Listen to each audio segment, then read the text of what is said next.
देखिए, सीपीएस मामले में आज जो सुनवाई चल रही थी, पिछले 2 दिनों से जो सुनवाई चल रही थी, उसमें आज माननीय सीपीएस सुंदर ठाकुर जी की तरफ से जो उनके अधिवक्ता थे, उन्होंने आर्गुमेंट्स किए, क्योंकि ये बहुत बड़ा कॉन्स्टिट्यूशनल मैटर है जिसमें प्रदेश विधानसभा, प्रदेश सरकार किस प्रकार का कानून बना सकती है या इस प्रकार का कानून नहीं बना सकती है। तो प्रदेश सरकार ने, और इस कानून की जो रिपरकशंस है, इस कानून का जो प्रभाव है वो पूरे देश पर होने वाला है। तो हिमाचल प्रदेश सरकार ने ये उचित समझा कि इस मामले में जो देश में बेस्ट कॉन्स्टिट्यूशनल एक्सपर्ट एडवोकेट्स हैं, उनकी भी सेवाएं ली जाएं। उसी के मद्देनजर आज प्रदेश सरकार ने उच्च न्यायालय में एक याचिका दायर की थी कि इस मामले में उनको उच्च न्यायालय को बेस्ट असिस्टेंस प्रदान करने के लिए, ताकि एक बहुत अच्छी जजमेंट इस मामले में आए। माननीय सीनियर एडवोकेट्स सुप्रीम कोर्ट से उनकी सेवाएं ली गई हैं, तो इसलिए इस मामले में सरकार को 2 सप्ताह का टाइम दे दिया जाए ताकि वो लोग अवेलेबल हों और बेहतर तरीके से न्यायालय को असिस्टेंस मिल सके। न्यायालय ने आज हमारी ये याचिका स्वीकार कर ली है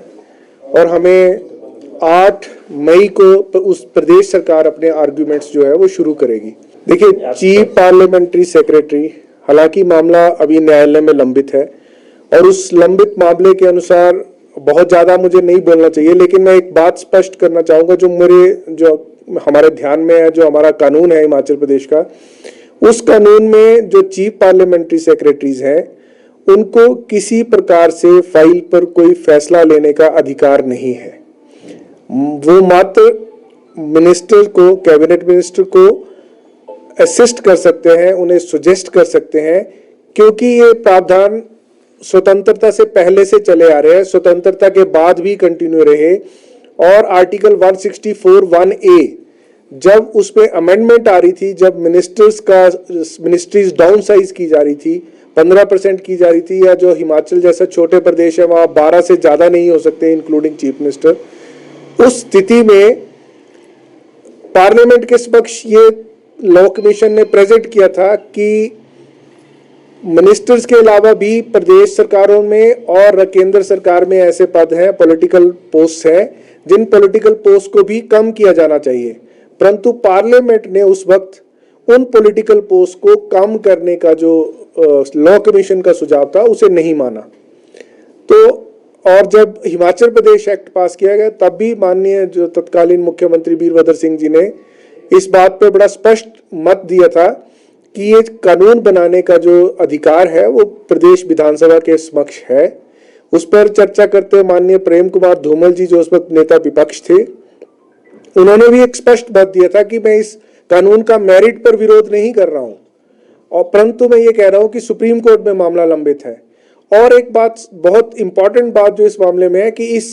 सीपीएस एक्ट का अगर सबसे ज्यादा फायदा हुआ तो भाजपा के सरकार के समय में सतपाल सिंह सत्ती, जो आज याचिका करता है, जो इस एक्ट का फायदा लेने के पश्चात आज न्यायालय को बोल रहे कि ये एक्ट रद्द होना चाहिए, उन्हीं की पूरी टर्म उन्होंने एज सीपीएस और पीएस काटी है। सुखराम चौधरी जी थे, सतपाल सत्ती थे और एक और माननीय सीपीएस उस वक्त बने थे। तो उन्होंने, लोगों ने फायदा उठाकर अब राजनीतिक भावना से या जो भी कहें, इस कानून को चुनौती दी है। एक बहुत बड़ी बात यह भी है कि सुप्रीम कोर्ट ने बिमलांशु राय के केस में, आसाम के केस में,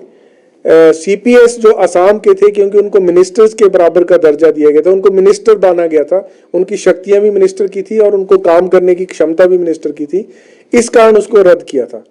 परंतु हमारा हिमाचल का एक्ट जो है वो इस पर अब आगे बहस होगी और उस बहस के दौरान ये स्थितियां स्पष्ट होंगी कि, और न्यायालय को भी एक बढ़िया असिस्टेंस मिलेगी भारत के सबसे बेस्ट विशेषज्ञ जो हैं, जो संवैधानिक विशेषज्ञ एडवोकेट्स हैं। तो मुझे यकीन है कि इस मामले में बहुत अच्छा निर्णय आने वाले भविष्य में आएगा।